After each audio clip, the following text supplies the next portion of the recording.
Welcome to beat the street. आज हम इस वीडियो में बात करने वाले इंडिया की सबसे बड़ी स्टील कंपनी के बारे में। JSW स्टील का करेंगे फंडामेंटल एनालिसिस, जानेंगे कंपनी के बिजनेस को, मैनेजमेंट के जो तरह तरह के एक्सपेंशन प्लान्स हैं उनको जानेंगे और यहाँ पे कंपनी किस तरफ जाना चाह रही है और यहाँ पे क्यों JSW स्टील इंडिया की सबसे एग्रेसिवली ग्रोइंग स्टील कंपनी है। और अगर आप मुझसे पूछें तो ये पावर अगर आप ये स्टील सेक्टर का एक तरीके से अडानी ग्रीन है। अगर आप एक्सपेंशन की बात करें तो इस वीडियो में हम लोग उसके बारे में जानेंगे और आपको एंड में बताएंगे इसमें आपको क्या करना चाहिए, बाय करें, सेल करें, होल्ड करें, और सारी चीज़ें आपको बताएंगे जो भी आपको JSW स्टील से जानने के लिए इंपॉर्टेंट है। और मैं आपसे वादा करता हूँ कि ये वीडियो देखने के बाद आपको JSW स्टील के लिए कोई भी न्यूज़ और पढ़ने की ज़रूरत नहीं होगी। और जैसा कि ये इंडिया की सबसे बड़ी स्टील कंपनी है तो इसका वीडियो थोड़ा बड़ा हो सकता है, लेकिन हम ट्राई करेंगे कि आपको यहाँ पे हम लोग सारी इन्फॉर्मेशन बहुत कम समय में दे सके। चलिए, अगर आप हमारे चैनल को यहाँ पे सब्सक्राइब नहीं किया है तो ज़रूर कर लीजिए और प्लीज़ प्लीज़ प्लीज़ आप हमें इंस्टाग्राम पे फॉलो कीजिए। अगर आप हमारे ऑलरेडी सब्सक्राइबर हैं तो आपको पता होगा हमारे यहाँ पे जैसे कि टेलीग्राम कितना ज़ोरदार था हमारा, और हम लोग ने काफ़ी लोग ऐड किए टेलीग्राम पे, और अब हम यहाँ पे आ गए इंस्टाग्राम पे। तो आप प्लीज़ हमें इंस्टाग्राम पे फॉलो कीजिए, बीट द स्ट्रीट 10 हैंडल का नाम है। नहीं तो आप लिंक इन डिस्क्रिप्शन के थ्रू भी जा सकते हो और यहाँ पे हम लोग बहुत तरह तरह की चीज़ें डालते हैं जो शायद वीडियो में हम लोग नहीं बता सकते। जैसे कि अगर आप देखोगे कि ऐसा म्यूचुअल फंड जो कि IPOs में लगाता है, और या फिर अगर आपको जानना है कि स्टील कैसे बनता है, और ये सारी चीज़ें बहुत ही तरह तरह की अलग अलग चीज़ें डालते हैं। ये बाकी इंस्टाग्राम हैंडल या फिर किसी भी इन्फोग्राफिक अकाउंट से बहुत ही अलग है, और यहाँ पे हम लोग बहुत ही तरह तरह की इन्फॉर्मेशन और भी डालने वाले हैं अगर आप ज़्यादा से ज़्यादा फॉलो करेंगे तो प्लीज़ इंस्टाग्राम पे फॉलो कीजिए। चलिए, सबसे पहले मैं आपको एक फटाफट क्विक इंसाइट दे देता हूँ। JSW के जो रिजल्ट हैं वो यहाँ पे काफ़ी अच्छे रहे थे, बट यहाँ पे अगर मैं आपको बताऊँ कि रिजल्ट अच्छे होने के बाद भी यहाँ पे कंपनी का जो बेसिकली शेयर प्राइस था वो यहाँ पे टूटा है। उसके पीछे बेसिकली रीज़न है कि यहाँ पे ओवरऑल जो स्टील सेक्टर में एक थोड़ी बहुत प्रॉफिट बुकिंग देखने को मिली है, और वैसे ही यहाँ पे JSW स्टील में भी देखने को मिला है। ओवरऑल क्या हो गया है कि इतने यहाँ पे प्राइस बढ़ने के बाद भी यहाँ पे अभी क्या है कि अब यहाँ पे एक पीक पे आ चुका है JSW स्टील या बाकी स्टील सेक्टर्स, तो अभी उनको कोई नया ट्रिगर चाहिए और इसलिए यहाँ पे थोड़ी बहुत प्राइस में यहाँ पे प्रॉफिट बुकिंग हुई है। बाकी उसका कोई खास इंपैक्ट नहीं है। ओवरऑल कंपनी बहुत ही अच्छी है, परफॉर्मेंस काफ़ी अच्छी रही है। चलो, थोड़ी बहुत परफॉर्मेंस की बात करें, अगर आप देखोगे क्रूड स्टील का जो प्रोडक्शन है 6% बढ़ता है YOY बेसिस पे, और यहाँ पे सेलेबल स्टील यहाँ पे 10% से बढ़ता है। Highest ever quarterly revenue, highest ever quarterly EBITDA, highest ever net profit. ठीक है, ये सारी थी यहाँ पे जो बातें थी। यहाँ पे अगर आप देखोगे तो यहाँ पे YOY बेसिस पे स्टैंड अलोन कंपनी के लिए रेवेन्यू 60% से बढ़ता है और 149% से यहाँ पे अगर आप देखोगे तो EBITDA बढ़ता है। अच्छा, यहाँ पे अपन एक और बात मैं आपको बता दूं, Q4 को अपन अगर आप देखोगे कंपेयर कर रहे हैं पिछले साल के Q4 से।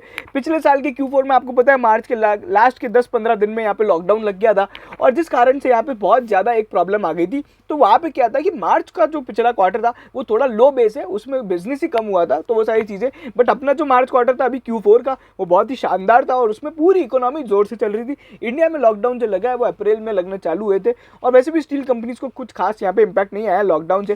कंसोलिडेटेड परफॉर्मेंस देखोगे तो यहाँ पे सेलेबल स्टील 11% से बढ़ा है। Highest ever quarterly revenue 26 lakh crore का 51% से बढ़ा है। क्वार्टरली EBITDA अगर आप देखोगे 8,440 184% से बढ़ा है, और वहीं पे हाईएस्ट एवर क्वार्टरली जो नेट प्रॉफिट आफ्टर टैक्स है वो 4,000 करोड़ रहा है। नेट डेप्ट टू इक्विटी 1.14 रह गया और नेट डेप्ट टू EBITDA 2.61 रह गया है, जो कि मैं ये इस रेशो को बोलता हूँ। अगर यहाँ पे आप पूछेंगे कि नेट डेप्ट टू इक्विटी का एक बेहतर रेशो क्या होता है, तो बेसिकली 1 एक बहुत ही अच्छा रेशो होता है, और जितना ज़्यादा कम होता जा रहा है उतना ज़्यादा अच्छा है।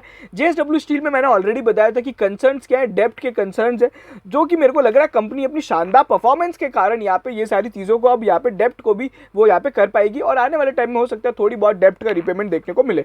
चलिए, अगर आप यहाँ पे एक चीज देखोगे तो कंपनी का जो अगर आप देखोगे रेवेन्यू बढ़ता है 51% से, बट EBITDA बढ़ता है 184% से। जाहिर सी बात है कंपनी के मार्जिन्स में यहाँ पे बहुत ज्यादा सुधार देखने को मिला है। की हाईलाइट्स देखिए, अगर FY21 की क्रूड स्टील का प्रोडक्शन 6% से up, overall saleable steel 1% down because of lockdown, 10% से रेवेन्यू बढ़ता है, 54% से EBITDA। यहाँ पे भी आप देखोगे तो EBITDA यहाँ पे ज़्यादा बढ़ा है, मतलब EBITDA मार्जिन हाइयर रहे हैं पिछले साल से, और वहीं पे नेट प्रॉफिट मार्जिन भी यहाँ पे 59% से बढ़ा है। अगर आप देखोगे लगभग सभी यहाँ पे सेक्टर्स और सभी यहाँ पे ऑपरेशनल मैट्रिक्स और फिनेंशियल मैट्रिक्स में डबल डिजिट ग्रोथ देखने को मिली है। कंपनी ने साफ डिस्क्लोज किया है कि ये एक एक्सेप्शनल फोर्थ क्वार्टर था, मतलब आप मान के चलिए कि बार बार ऐसे क्वार्टर नहीं होंगे। इसके पीछे इंपॉर्टेंट रीजन था स्ट्रॉन्ग डोमेस्टिक डिमांड, जो कि अपनी इकोनॉमी रिवाइवल हो गई थी Q4 और Q3 में, वो सारा इम्पैक्ट देखने को मिला था। और यहाँ पे एक्सपोर्ट्स बढ़ गए थे। अभी एक्सपोर्ट्स बढ़ने का यहाँ पे क्या रीज़न है और कैसे यहाँ पे एक्सपोर्ट के कारण और स्टील की प्राइस क्यों भाग रही थी, तो वो अगर आपको देखना है तो आप यहाँ पे आई बटन दबा के देख सकते हैं। और वहीं पे कंपनी ने यहाँ पे स्टील प्राइसेस वगैरह क्यों बढ़ रही थी वो सारी चीज़ें बताई है, और वो सारे जो मॉनेटरी स्टिमुलस है, वी शेप रिकवरी बताई है। और वहीं पे कंपनी ने साफ साफ बोला है कि सेकंड वेव ऑफ कोविड के कारण थोड़ा बहुत इंपैक्ट देखने को मिल रहा है, और वो सारी चीज़ें हैं। चलिए यहाँ पे और देखोगे तो आप ऑपरेशनल परफॉर्मेंस को देख सकते हो, जो कि मैं ऑलरेडी डिस्कस कर चुका हूँ। लगभग यहाँ पे जो आप ग्रोथ देखोगे, अलग अलग तरह की जो रोल्ड स्टील होता है, लॉन्ग स्टील होता है, उसके अंदर यहाँ पे कैसी परफॉर्मेंस रही है, तो ये सारी चीज़ें हैं। उसी के अलावा अगर आप देखोगे तो यहाँ पे FY21 में यहाँ पे थोड़े बहुत सेक्टर्स में ओवरऑल यहाँ पे आप देखोगे तो मतलब जो स्टील्स है उसमें कहीं पे डिग्रोथ है और कहीं पे ग्रोथ है, ठीक है। वहीं पे अगर आप देखोगे स्टैंड अलोन परफॉर्मेंस के बारे में कंपनी ने बताया, बट यहाँ पे जो बेसिकली अगर आप देखोगे तो ये सारी चीज़ें हैं। और ओवरऑल यहाँ पे जो वॉल्यूम है, यहाँ पे अगर आप देखोगे तो अच्छा, आयरन ओर के बारे में मैं एक बहुत इंपॉर्टेंट बात करना चाहूँगा। देखो JSW स्टील और टाटा स्टील में क्या फ़र्क है, एक बहुत ही इंपॉर्टेंट फ़र्क है। यहाँ पे एक जो रॉ मटेरियल लगता है वो होता है अपना यहाँ पे आयरन ओर। तो JSW की खुद की इतनी माइंस नहीं है, बट यहाँ पे कंपनी ने बताया ओवरऑल जो आयरन ओर की जो वॉल्यूम है खुद की माइंस है वो 42% रही है, जो कि एक अच्छी बात है। अभी भी JSW स्टील NMDC या फिर बाकी जैसी बड़ी कंपनीज पे आयरन ओर के लिए डिपेंडेंट है, बट टाटा स्टील के पास खुद की माइंस है, ठीक है। तो ये सारी चीज़ें हैं। वहीं पे अगर आप देखोगे यहाँ पे जो एक एक्सेप्शनल आइटम है वो इस बार 386 करोड़ का है, because of value of loans and interest receivable from overseas subsidiaries and assessment. अब ये थोड़ा यहाँ पे रिलेटेड पार्टी ट्रांजैक्शन है। चलो मैं आपको समझा देता हूँ। 386 करोड़ का यहाँ पे कुछ यहाँ पे लॉस बुक किया है, ठीक है। अगर वो लॉस नहीं होता तो प्रॉफिट आपका इस क्वार्टर के लिए 386 करोड़ से भी ज़्यादा होता। चलिए अगर यहाँ पे मैं आपको बताऊँ ये किस कारण से हुआ है, तो कंपनी ने अपने कुछ सब्सिडरीज जो कि बाहर थी उनको कुछ लोन दिए थे, और उनसे अब रिसीवेबल अब यहाँ पे नहीं हो पा रहा है, मतलब उनकी हालतें ख़राब है उन सब्सिडरीज की। तो बेसिकली यहाँ पे ये सारी चीज़ें अब उनको यहाँ पे उनकी जो लोन की वैल्यू है जो दे रखा है उसकी यहाँ पे वैल्यू को डिग्रेड कर दिया गया है। इससे क्या समझ आता है, थोड़े बहुत रिलेटेड पार्टी ट्रांजेक्शन जिसपे आप कंसर्न्स उठा सकते हैं कॉर्पोरेट गवर्नेंस के। अच्छा, अगर आपको देखना है ओवरऑल कंपनी का नेट प्रॉफिट 4018 करोड़ रहा है, जो पिछले क्वार्टर से 2829 करोड़ रहा है। सब्सिडरीज की परफॉर्मेंस के बारे में बताया। और अगर आप जानना चाहते हैं सबसे की इंपॉर्टेंट सब्सिडरी जो कि बेसिकली कौन सी, अभी भूषण स्टील, उसके बारे में जानना चाहते हैं तो भूषण स्टील JSW का जो एक्विजिशन किया था मतलब JSW स्टील ने, तो वो सारी चीज़ें हैं। तो आप वो देख सकते हो वीडियो, उसमें हम लोग ने बहुत ज़्यादा डिटेल में बताया, पूरा एक्सपेंशन प्लान बताया। JSW स्टील ने जो भूषण को एक्वायर किया है उसमें क्या मेजर कंसर्न है वो भी हमने बताया है। बाकी अगर आप देखो कि सब्सिडीज की परफॉर्मेंस मैं आपको फटाफट से हाईलाइट भी दे देता हूँ एक बार। तो देखो मैं आपको फटाफट से समझा देता हूँ। देखो JSW की इंडिया में दो हैं, एशियन कलर कोटेड इस्पात लिमिटेड और JSW स्टील कोटेड इस्पात।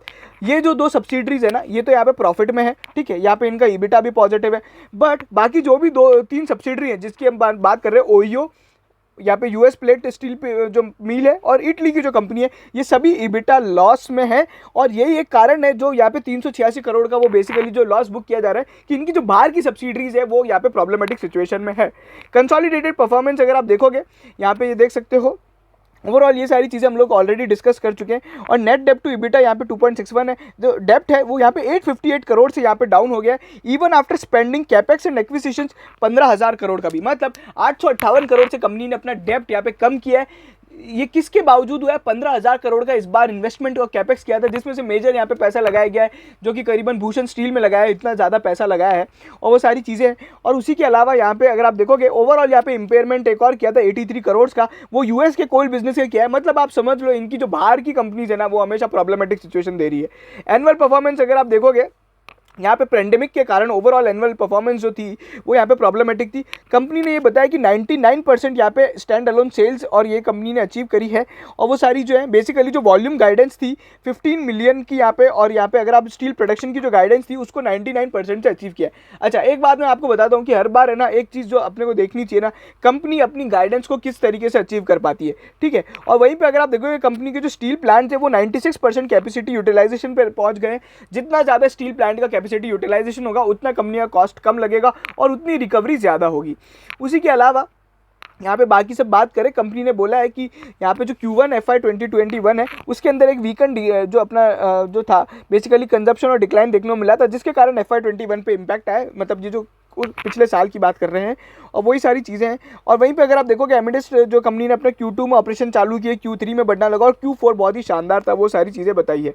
अच्छा, ऑन गोइंग प्रोजेक्ट्स यहाँ पे बहुत सारे एक्सपेंशन है। आई थिंक ये एक्सपेंशन हम लोग इन्वेस्टर प्रेजेंटेशन से लेंगे तो ज़्यादा बेहतर होगा। अच्छा, मैं आपको बता दूँ 6.5 रुपीज़ का कंपनी ने डिविडेंड अनाउंस किया है, जो कि अच्छी बात है। इसके कारण 1551 करोड़ का यहाँ पे आउटफ्लो देखने को मिलेगा। गाइडेंस फॉर FY22 बहुत ही इंपॉर्टेंट है। अगर आप देखोगे कंपनी यहाँ पे बोल रही है स्टैंड अलोन जो यहाँ पे गाइडेंस है क्रूड स्टील की 18.5 मिलियन की है और 17.5 मिलियन की सेल्स है। वहीं पे अगर आप देखोगे ओवरऑल जो यहाँ पे कंबाइंड है 22.94 मिलियन का क्रूड स्टील प्रोडक्शन बोल रही है और 21.63 का यहाँ पे सेल्स बोल रही है। इसको एनुअल फिगर से कंपेयर करते हैं इस बार की और देखते हैं कि ये कैसा है।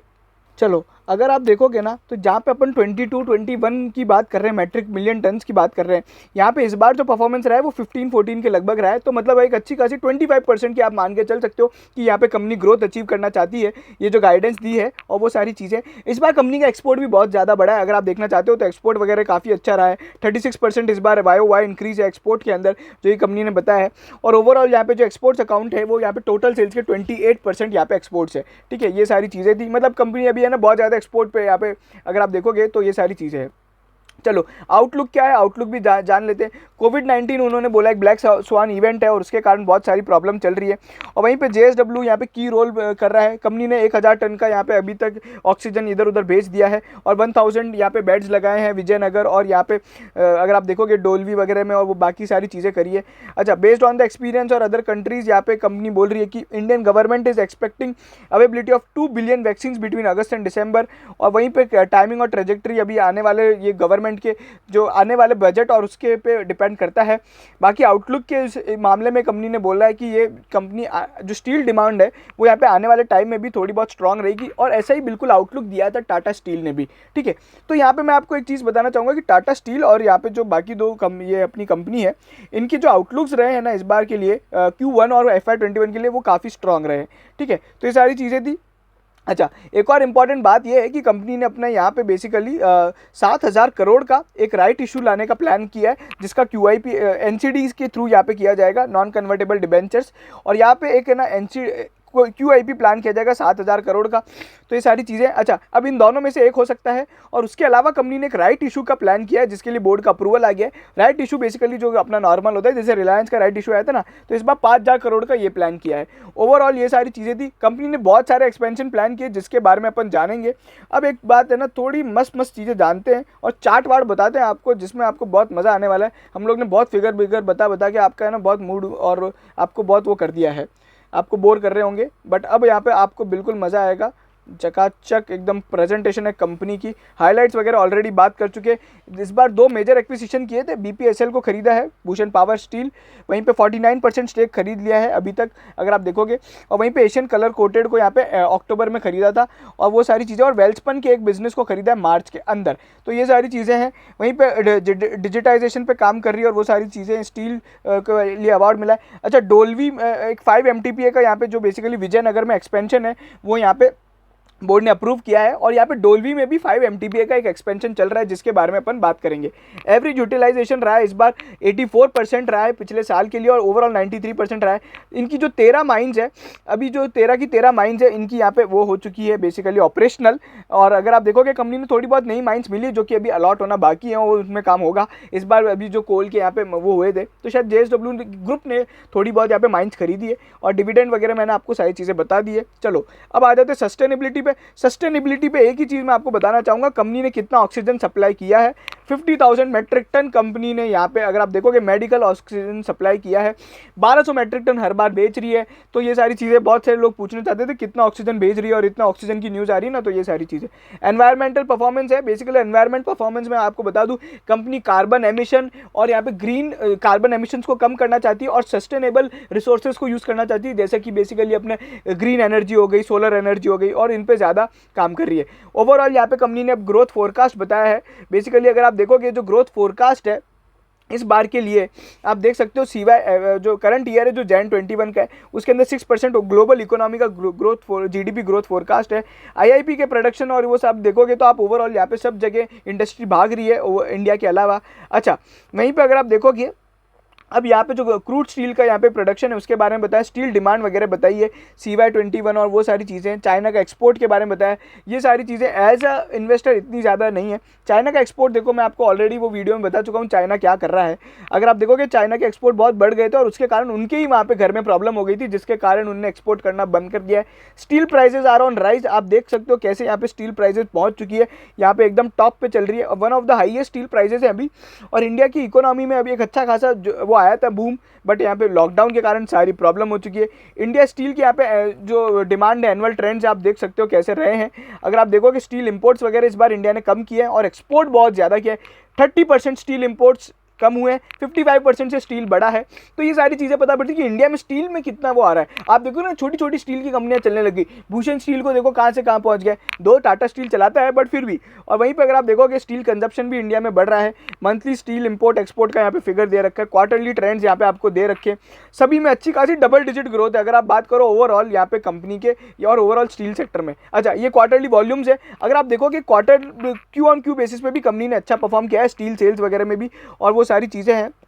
और यहाँ पे अगर आप देखोगे क्रूड स्टील का जो प्रोडक्शन है वो ओवरऑल, तो इस बार मैंने आपको बताया था कि FY21 में लॉकडाउन के कारण कम हुआ है। डोमेस्टिक सेल्स अगर आप देखोगे जो क्वार्टरली सेल्स अगर आप देखोगे वो यहाँ पे बताई गई है, जो आप इसको देख सकते हो। ओवरऑल ये अच्छी खासी ग्रोथ है, हम लोग ऑलरेडी ये सारी चीज़ें डिस्कस कर चुके हैं। FY21 की भी जो सेल्स है ओवरऑल यहाँ पे कैसी क्या हुई है, तो वो सारी चीज़ें आप देख सकते हो। अभी इंडिया में जो अगर आप देखोगे 31% इनका अगर basically domestic sales retail base पे होता है, और वहाँ पे एक्सपोर्ट जो होता है अपना वो यहाँ पे डोमेस्टिक और एक्सपोर्ट का फिगर बताया है। 72% अपन डोमेस्टिक करते हैं और बाकी जो बचा हुआ है वो एक्सपोर्ट करते हैं। और वो यहाँ पे इसमें थोड़े बहुत इनके अलग अलग तरह के प्रोडक्ट्स है जिसके बारे में बताया गया है। अच्छा, इंपॉर्टेंट बात और क्या क्या हो सकती है मैं आपको बता देता हूँ। रिटेल सेगमेंट के बारे में और यहाँ पे डिटेल में दिया गया है। ब्रांडेड प्रोडक्ट्स क्या होते हैं, उनका मार्जिन ज़्यादा होता है। अगर आप देखोगे तो यहाँ पे ये वाला जो प्रोडक्ट है बढ़ना चाहिए। ब्रांडेड प्रोडक्ट्स की अगर हम बात करें तो ये जितना ज़्यादा बढ़ेगा ना, इनमें मार्जिन बहुत ज़्यादा होता है। JSW का नाम है तो नाम चपते ही वहाँ पे मार्जिन ज़्यादा लगने लग जाता है। तो सारी चीज़ें, ये कंपनी के 27 प्रोडक्ट्स अप्रूव्ड बाय OEM है, जो आप यहाँ पे देख सकते हो।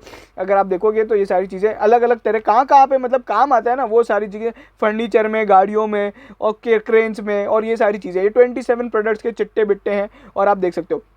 फिनेंशियल परफॉर्मेंस में मैं आपको एक इंपॉर्टेंट बात बताना चाहूँगा। स्टैंड अलोन तो ठीक है, चलो स्टैंड अलोन देख लेते हैं एक बार। प्रॉफिट आफ्टर टैक्स अगर आप देखते हो क्यू ऑन क्यू बेसिस पे भी कंपनी परफॉर्मेंस अच्छी रही है।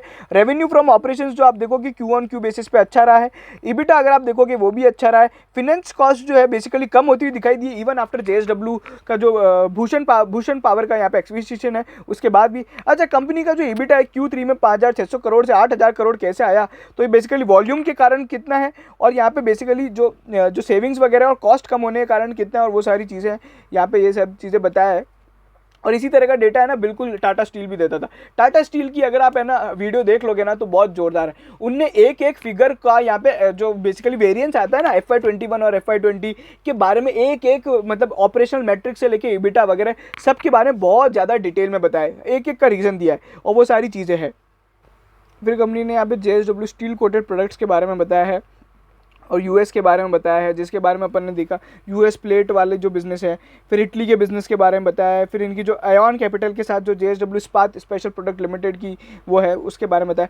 फिनेंशियली कंसोलिडेटेड बेसिस पे अगर आप देखोगे रेवेन्यू 26,000 करोड़, पिछली बार से थोड़ा ज़्यादा। प्रॉफिट आफ्टर टैक्स अगर आप देखते हो 4,000 करोड़ रहा है, पिछली बार से काफ़ी ज़्यादा। EBITDA के अंदर काफ़ी तेज़ी देखने को मिली है। अगर आप देखोगे रेवेन्यू इतना ज़्यादा नहीं बढ़ा है बट EBITDA यहाँ पे बढ़ा है। ओवरऑल यहाँ पे EBITDA मार्जिन के अंदर अच्छी खासी ग्रोथ है। बाकी अगर आप देखोगे यहाँ पे रियलाइजेशंस के जो नेट सेल्स रियलाइजेशन है 19% से बढ़े क्यू ऑन क्यू बेसिस पे। जो ऑपरेटिंग कॉस्ट है वो यहाँ पे हाई थी इस बार बिकॉज ऑफ कोल, और यहाँ पे आयरन ओर की माइन ज़्यादा थी, जो रेट थी वो बहुत ज़्यादा बढ़ गई थी, फ्यूल कॉस्ट भी बढ़ गया था। और बाकी मैंने आपको बताया वॉल्यूम्स और वो सारी जो चीज़ें हम ऑलरेडी डिस्कस कर चुके हैं। नेट डेप्ट का अगर आप मूवमेंट देखना चाहते हो जो कि बहुत ही अच्छा फिगर है, 51,000 करोड़ से अभी 52,000 करोड़ पे आए हैं। मतलब ओवरऑल तो नेट डेप्ट बढ़ा है बट नेट डेप्ट टू इक्विटी का जो रेशो है वो कम हुआ है, और वो सारी चीज़ें। अच्छा, अब यहाँ पे बेसिकली ये नेट डेप्ट बढ़ने का कारण और वो सब क्यों था, न्यू लोन लिया है, रीपेमेंट भी किया है, फिर कुछ फॉरेक्स इंपैक्ट है क्योंकि फॉरेन लोन्स लेते हैं, और फिर यहाँ पे जो कैश एंड कैश इक्विवेलेंट में चेंजेस है उसके कारण हुआ है। अच्छा, तो अभी यहाँ पे देखो JSW ने है ना पिछली बार लोन लिया है भूषण पावर के लिए, तो उसके कारण यहाँ पे इम्पैक्ट आ रहा है, तो वो सारी चीज़ें। अच्छा, ये आप फिगर कंपेयर कर सकते हो। अगर आप देखोगे नेट डेप्ट टू इक्विटी का जो फिगर है और यहाँ पे नेट डेप्ट टू EBITDA का जो फिगर है वो कैसे यहाँ पे कम होता हुआ दिखाई दे रहा है, तो ये सारी चीज़ें हैं। स्ट्रॉन्ग बैलेंस शीट है, कंपनी अपने आप को बोल रही है। इतना जो रेशो था ना कभी कम हुआ ही नहीं है आज तक, अगर आप देखोगे ना तो बहुत ज़्यादा ये सारी चीज़ें हैं। और वहीं पे अगर आप देखोगे फॉरेन करेंसी डेब्ट जो है बेसिकली वो यहाँ पे करीबन 55% वहाँ से है। कैश एंड कैश इक्विवेलेंट अभी इनके पास 12,000 करोड़ कैश पड़ा हुआ है। इनकी जो रेटिंग्स है वो यहाँ पे अच्छी खासी रेटिंग है। और वहीं पे अगर आप देखोगे डेप्ट प्रोफाइल जो है बेसिकली यहाँ पे कंपनी यहाँ पे ओवरऑल अभी भी डेप्ट रेस करना चाहेगी। देखो जेएसडब्ल्यू स्टील, अगर आप ये सोचते हो ना डेप्ट नहीं रेस करेगी, तो मैं आपको बता दूं वो बहुत ज़्यादा डेप्ट रेस करेगी। उनको ग्रोथ चाहिए, और ग्रोथ को अगर उनको कोई प्लांट समझ में आ गया, कोई कंपनी समझ में आ गई तो लेके रहेगी, भले कितने भी लोन पे लेना पड़े। कंपनी ने कुछ यहाँ पे 3-4 बड़े प्लांट यहाँ पे एक्वायर किए थे। वेल्सपन का किया था, भूषण पावर का किया था और एशियन कोटेड का किया था, और वो सारी चीज़ें जो हम लोग ऑलरेडी डिस्कस कर चुके हैं। आउटलुक और यहाँ पे अगर आप देखोगे यहाँ पे कंपनी ने विजयनगर और आउटलुक में मैंने ऑलरेडी सब चीज़ें बताई थी। और वहीं पे अगर आप देखोगे जो अब यहाँ पे प्रोजेक्ट्स है, यहाँ पे विजयनगर में यहाँ पे 15,000 करोड़ का कैपेक्स करने वाले हैं। और वहीं पे अगर आप देखोगे आयरन ओर जो है ओडिशा में जो इनकी बहुत बड़ी माइन है उसके अंदर 3450 करोड़ का कैपेक्स करेंगे, और वो यहाँ पे थोड़ी बहुत कैपेसिटी इंप्रूवमेंट वगैरह की बातें चल रही है।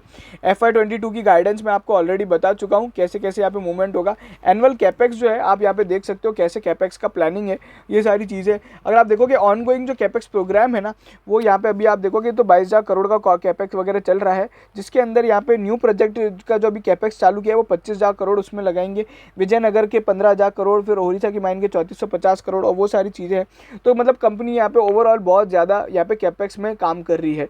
अच्छा, FY21 में एक्चुअल स्पेंड कितना किया था? 8,200 करोड़ किया था। इस बार यहाँ पे 18,240 करोड़ का इन्वेस्टमेंट करने का प्लान है। अब देखो मैं एक चीज़ बताता हूँ, अगर कल को यहाँ पे स्टील की प्राइस अगर कम होती है और यहाँ पे डिमांड वगैरह कम हो जाती है तो जेएसडब्ल्यू बहुत भारी तरीके से प्रॉब्लम में आ जाएगा। आप सोचो इतना ज़्यादा डेप्ट ले रखा है, इतना ज़्यादा एक्सपेंशन प्लान कर रही है, कैपेक्स वगैरह जो करते हैं ये ऐसे होते हैं ना, स्टील वगैरह में तो कैपेक्स ऐसे होते हैं कि आप सालों साल के लिए सोचते हो, ठीक है। अगर एक बार भी झटका लगा ना मतलब रेवेन्यू और कैश में, तो यहाँ पे प्रॉब्लम आ जाएगी। अच्छा, डोइलवी में 5 MTPA का यहाँ पे जो एक्सपेंशन चल रहा था वो चल रहा है, और यहाँ पे कंपनी ने बोला है कि वो सब जो मार्च 21 में और फरवरी 21 में चालू हो चुका है। और वहीं पे जो ओवरऑल यहाँ पे जो कमीशन है ब्लास्ट फर्नेस वगैरह और वो सारी चीज़ें सितंबर 21 में चालू हो जाएगी। विजयनगर का भी यहाँ पे प्रोजेक्ट है जिसके बारे में मैं ज़्यादा बात नहीं करना चाहूँगा। बाकी यहाँ पे तरह तरह के यहाँ पे कैपेक्स और एक्सपेंशन है जो यहाँ पे कंपनी ने बहुत अच्छी तरीके से डिटेल में बताए हैं, और वो सारी चीज़ें हैं। अब कहीं पर भी देखो कंपनी है ना एक्सपेंशन ही कर रही है, तो वो सारी चीज़ें। वैल्यू एडेड प्रोडक्ट्स ये कंपनी के ओवरऑल ब्रांड है, मतलब तरह तरह के प्रोडक्ट्स हैं। अगर आपको समझना है कौन कौन से यहाँ पे HRC और वो सारी हैं, वो कहाँ काम आती है, वो सारी चीज़ें हैं जो आप यहाँ पे वीडियो को आराम से पॉज करके देख सकते हो। बाकी आपको एज जो आप देखोगे तो कंपनी के कौन कौन से ब्रांड है उसके बारे में भी बताया है। यहाँ पे सस्टेनेबिलिटी, परफॉर्मेंस और वो सारी चीज़ें हैं, और बाकी सब चीज़ें ठीक है। और खतरनाक यहाँ पे कंपनी परफॉर्मेंस रही है, डिजिटल विजिटल बिल्कुल हो रहे हैं। और क्या है ना, अब कंपनी का यहाँ पे आने वाले टाइम में ये डिजिटल ज़्यादा होंगे, और यहाँ पे डिजिटल अगर आप देखोगे तो यहाँ पे उस बिज़नेस पे भी फोकस कर रहे हैं कि कैसे कैसे ये अपने डिजिटल चैनल्स को इंक्रीज़ करके यहाँ पे सेल्स बढ़ाएं, ठीक है। तो ये सारी चीज़ें थी। अब बहुत वीडियो बड़ा हो चुका है, आपको जाननी होगी हमारी राय, तो मैं आपको बता देता हूँ वो भी। चलो, सबसे पहले एक है ना मैं आपको बताना चाहता हूँ कि जेएसडब्ल्यू का स्टील का पी का क्या सीन रहा है। अगर आप देखोगे ना तो पी अभी बहुत कम पे आ गया है, ऑटोमेटिकली 20 के पी पे आ गया है, जो एक बहुत टाइम से यहाँ पे नहीं आया था। बट अगर आप देखोगे पिछले 3-4 साल से जो ये है ये काफ़ी हाई वैल्यू पे ट्रेड हो रहा है। तो 20 का जो पी था ना वो यहाँ पे प्रॉब्लमेटिक था। अच्छा, कभी भी आप मान के चलो साइक्लिकल स्टॉक्स है, इनकी यहाँ पे जो चीज़ें है ना यहाँ पे ओवरऑल उस पर डिपेंड करती है स्टील प्राइजेस पे, ठीक है। स्टील का दाम जैसे ही गिरा ना, ये जेएसडब्ल्यू को एकदम से झटके लग सकते हैं। अच्छा, बाकी अगर आप देखो कैश फ्लोज वगैरह काफ़ी स्ट्रॉन्ग थे। इस बार है ना जो कैश फ्लो था ना वो पॉजिटिव कैश फ्लो था, ठीक है। पिछली बार लफड़ा हो गया था इनके थोड़े बहुत। अच्छा, प्रमोटर का स्टेक बिल्कुल वहीं पे है 44%। FII ने स्टेक कम किया है, DII ने स्टेक बढ़ाया है, दोनों उल्टा चलते रहते हैं। गवर्नमेंट का स्टेक बराबर है, पब्लिक का स्टेक ठीक है, अगर आप ये देख सकते हो तो ठीक है ओवरऑल यहाँ पे। अच्छा, एनुअल ट्रेंड्स क्या है FII स्टेक्स के अंदर अगर आप देखोगे तो यहाँ पे मार्च 20 में सबसे ज़्यादा स्टेक था। अगर आप 19 में देखोगे 18%, जो धीरे धीरे कम करके 12% पे आ गए, मतलब अच्छा खासा प्रॉफिट बुक किया है। और DIIs ने भी अगर आप देखोगे 5% का स्टेक था जो यहाँ पे सीधा अभी 7% पे आया है। तो वो मतलब DII बुलिश है और FII बेयरिश है, एक तरीके से आप कह सकते हो। चलो आ जाते हैं फाइनल बात पे, क्या करना चाहिए। देखो, इसका वैल्यूएशन टाटा स्टील से पहले कंपेयर कर लो। अगर आपको मैं बताऊँ टाटा स्टील का यहाँ पे कहाँ गया अपना पीयर, तो ये था अपना टाटा स्टील। एक ही कंपनी के साथ इसको आप कंपेयर कर सकते हो। उसका 16 का पी है और उसका प्राइस टू बुक रेशियो अगर आप देखोगे 1.77 का है, ठीक है। और बाकी आप ROC ROE के फिगर्स देख सकते हो। बट यहाँ पे अपन JSW स्टील जो है थोड़ा कंपेरेटिवली महंगा स्टॉक है, तो जो मैंने आपको बताया भी था कि हमेशा महंगा रहने वाला है। और इसका अगर आप देखोगे ROE ROC ज़्यादा है और इसका प्राइस टू एबिटा रेशियो भी ज़्यादा है। अच्छा, आने वाले टाइम में क्या हो सकता है, देखो अभी 681 पे चल रहा है। शॉर्ट टर्म मीडियम टर्म लोग एक बार निकल जाए, ठीक है। मेरी राय नहीं रहेगी, आप यहाँ पे रहें, ठीक है। थोड़ी बहुत यहाँ पे प्रॉफिट बुकिंग देखने को मिल सकती है। ऑलरेडी स्टील प्राइसेस बढ़ चुकी है। मैं क्या बताता हूँ आपको, यहाँ पे जो बाइंग करने के जोन मिलेंगे ना 600 और 650 के एक जोन लो, ठीक है। और एक मीडियम टर्म आउटलुक बनाओ। अब यहाँ पे शॉर्ट टर्म लोग मत आना, क्योंकि स्टील प्राइसेस अभी यहाँ पे स्टेबल रहने वाली है। Q1 के अंदर लॉकडाउन में चल रही है इंडिया, तो आप समझो स्टील की डिमांड इतनी भी नहीं है, ठीक है। और पूरे एक साल का और पहले 6 महीने का टारगेट जो मैं मानता हूँ यहाँ पे करीबन 750 और 800 रुपये तक के टारगेट देखने को मिल सकते हैं। और वहीं पे अगर कंपनी के सारे प्लान्स वगैरह हिट होते हैं, जो कंपनी ने बताया गाइडेंस वगैरह हिट होती है, तो करीबन 900 से 1000 के आपको एक साल के टारगेट मिल सकते हैं। और अगर आप मुझसे पूछते हैं JSW स्टील और टाटा स्टील में से कौन बेहतर है, तो मैं हर बार बताया आपको दोनों स्टॉक बराबर है, अपनी अपनी जगह दोनों स्टॉक है। टाटा स्टील अंडर वैल्यूड है कंपेरेटिवली और अच्छा परफॉर्म कर ही रहा है, तो दोनों स्टॉक का बराबर रेशो लेके चलना और यहाँ पे अच्छी खासी परफॉर्मेंस रहेगी। और ये सारा था मेरा पूरा एनालिसिस। आज मेरे को लगा कि आपको सब चीज़ें बता दी है। चलिए, वीडियो बहुत लंबा हो चुका है। इंस्टाग्राम पे जरूर फॉलो कर लीजिएगा इसी तरह के fundamental detail insight, stock tips और स्टॉक एनालिसिस के लिए। चैनल को सब्सक्राइब करें, टेलीग्राम पे ज्वाइन करें, ट्विटर पे फॉलो करें। वीडियो देखने के लिए बहुत बहुत धन्यवाद। ध्यान रखिएगा अपना।